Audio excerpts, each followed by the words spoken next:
Hi, everyone, and welcome to Level Up English Podcast. I'm Samantha, and it's great to have you here. Our mission is simple. Don't just learn English, learn in English. Hi, everyone, and welcome to the Career Cues segment of the Level Up English Podcast. I'm your host, Samantha. Today, we're once again joined by leadership coach Benjamin to talk about a crucial survival skill in the digital age. Welcome, Benjamin.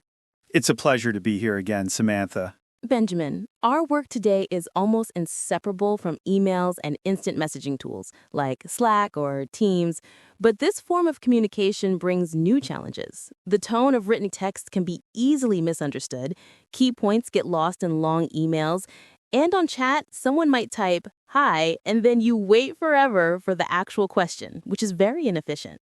You've pointed out some very common pain points. Professional digital communication is no longer a bonus skill. It's a fundamental requirement. Its core can be summed up in 3 words: clarity, conciseness, and respect. These are the golden rules for every email you write and every message you send. Let's start with the more formal medium, email. How do we write a business email that is both professional and effective? A great business email acts like a clear signpost, telling the recipient exactly what they need to know and do. We can optimize it by focusing on 4 key parts. First, the subject line.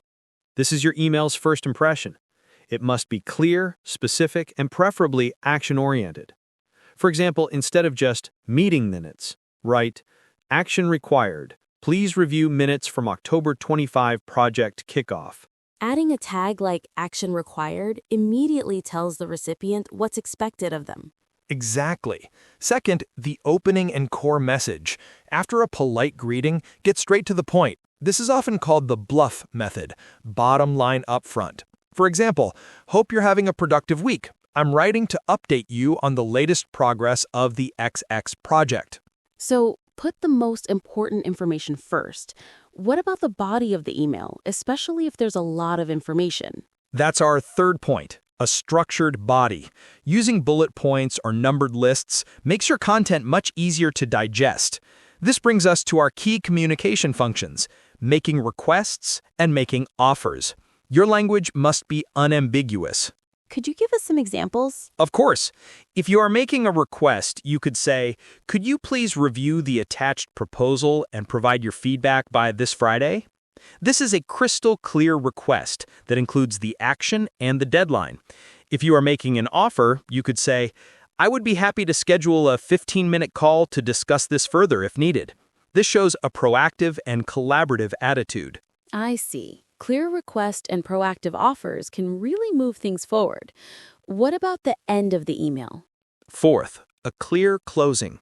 Express gratitude with a simple "thank you for your time and attention," and then use a professional sign-off like "best regards" or "sincerely." Now that we've covered email, let's talk about the faster-paced and perhaps more dangerous world of instant messaging. What's the proper etiquette for using tools like Slack or Teams? The core of IM is efficiency, so our communication style must reflect that. First, never ever just type "hi" or "hello" and wait. This creates unnecessary anxiety for the other person. The right way is to state your entire purpose in one go. "Hi, Sarah. Quick question for you when you have a moment. Do you know where I can find the final version of the Q3 sales report?" That's what you meant by respecting their time. Get it all out in one message. Yes. Second, be concise and avoid small talk. However, concise doesn't have to mean blunt. You can add a smiley face to soften the tone. Finally, and this is very important, know when to escalate the conversation. If an issue requires more than 3 back and forths or is too complex, proactively suggest a different format. This might be easier to discuss over a quick call. Are you free for 5 minutes? I get it now. So, professional digital communication is really about time management and empathy. Email should be clearly structured for easy processing and archiving, while instant messaging should be direct and efficient to respect people's attention. That's a perfect summary. Mastering these skills will significantly enhance both your professional image and your productivity. Thank you so much, Benjamin, for these brilliant insights. These tips for email and IM are incredibly practical. Before we wrap up, here's your Career Cues challenge for this week. Take one dream or goal you have for your future, break it down into the very first 3 smallest steps, and then say this sentence out loud. This week, I am going to your first step. The simple act of planning and speaking your intention is the first step to making it real. Share your experience with us using #LevelUpEnglish. And that's a wrap for today's episode. Thank you so much for tuning in. Don't forget to check out the show notes on your podcast app or on our website for a full transcript and all the resources we mentioned today. If you found this episode helpful, the best way to support the show is to hit follow or subscribe and leave us a quick review.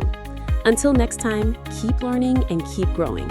I'm Samantha, and this has been the Level Up English Podcast.